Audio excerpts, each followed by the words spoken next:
नमस्कार, हम डॉक्टर सपुंटी आपके लिए ले आया हूँ न्यूज़ एंड व्यूज़। जापान की प्रधानमंत्री साने ताकाइची ने 1 से 3 जुलाई 2026 तक भारत की आधिकारिक यात्रा पर आई।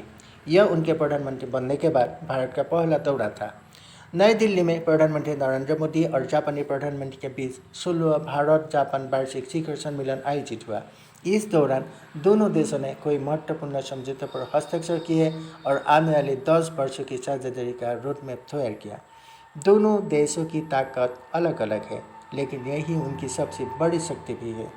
जापान के पास है अत्याधुनिक तकनीक, रोबोटिक्स में विश्वसनीय विशेषज्ञता, विशाल पूंजी, उच्च गुणवत्ता वाली मैन्युफैक्चरिंग, सेमीकंडक्टर टेक्निक, जबकि भारत के पास है दुनिया की सबसे तेजी से बढ़ती बड़ी अर्थव्यवस्था, विशाल उपभोक्ता बाजार, युवा आबादी, आईटी और एआई विशेषज्ञता, तेजी से बढ़ता मैन्युफैक्चरिंग सेक्टर।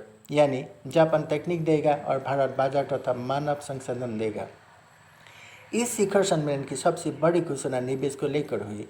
भारत ने जापानी कंपनियों से अगले 10 वर्षों में 10 ट्रिलियन येन यानी लगभग 61 अरब अमेरिकी डॉलर करीब 5 लाख करोड़ रुपये से अधिक निवेश का लक्ष्य रखा है।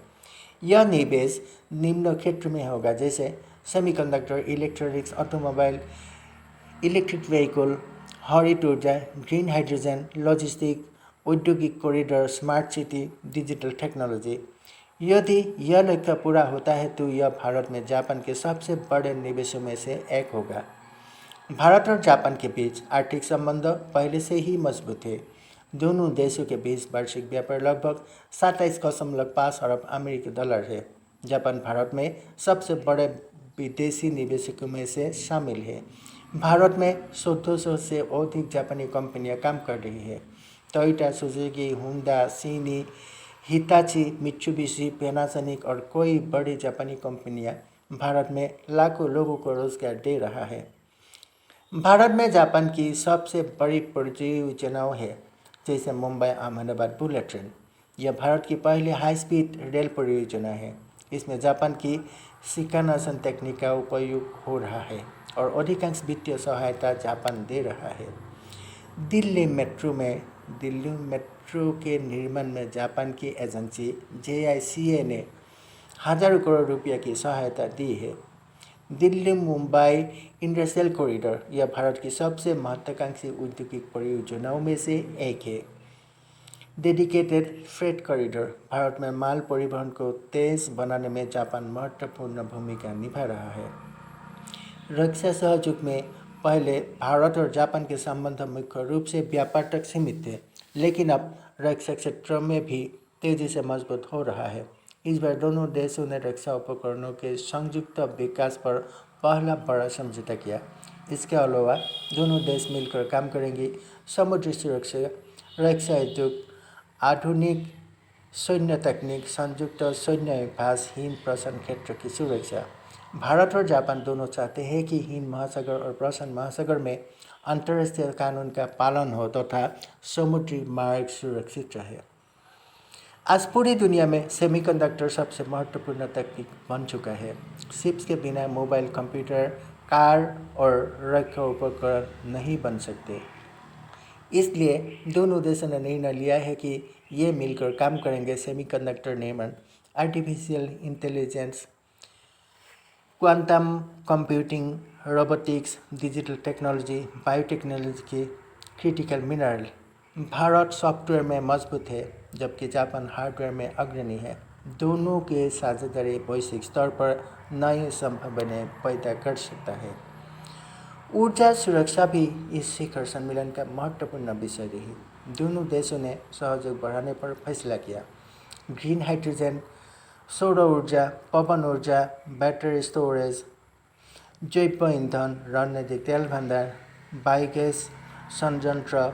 जापान भारत में 1000 बायोगैस संयंत्र स्थापित करने में भी सहयोग करेगा।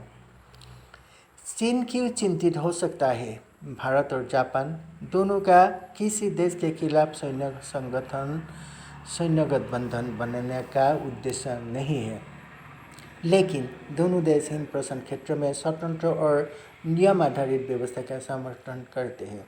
चीन की बढ़ती सैन्य गतिविधियां, दक्षिण चीन सागर के विवाद, ताइवान जलदम्बरों मध्य और वैश्विक सप्लाई चेन पर निर्भरता जैसे मुद्दों के कारण भारत और जापान के बीच रणनीतिक सहयोग लगातार बढ़ रहा है।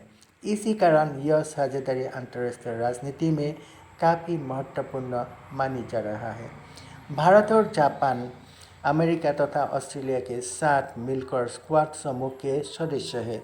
स्क्वाड के प्रमुख उद्देश्य है समुद्री सुरक्षा, साइबर सुरक्षा, आपदा प्रबंधन, उभरती तकनीक, सप्लाई चेन सुरक्षा, महत्वपूर्ण खनिजों में सहयोग। भारत और जापान केवल सरकारों के स्तर पर ही नहीं बल्कि लोगों के स्तर पर भी संबंध मजबूत कर रहे हैं, जैसे छात्र आदान प्रदान, कौशल विकास, जापानी भाषा शिक्षा, पर्यटन, सांस्कृतिक कार्यक्रम। साल 2027 में दोनों देश अपने राजनयिक संबंध के 75 वर्ष पूरे होने का संयुक्त रूप से उत्सव भी मनाएंगे। दोस्तों, 2026 का भारत जापान शिखर सम्मेलन केवल एक औपचारिक बैठक नहीं था, यह आने वाले दशकों की साझेदारी का रूपमेप है। रक्षा से लेकर सेमीकंडक्टर तक, बुलेट ट्रेन से लेकर ग्रीन हाइड्रोजन तक, एआई से लेकर निवेश तक, भारत और जापान मिलकर एशिया ही नहीं बल्कि पूरी दुनिया की आर्थिक और रणनीतिक दिशा को प्रभावित कर सकता है। अब देखने वाली बात होगा कि इन समझौते को ज़मीन पर कितनी तेज़ी से लागू किया जाता है। आज के लिए इतना ही है। धन्यवाद।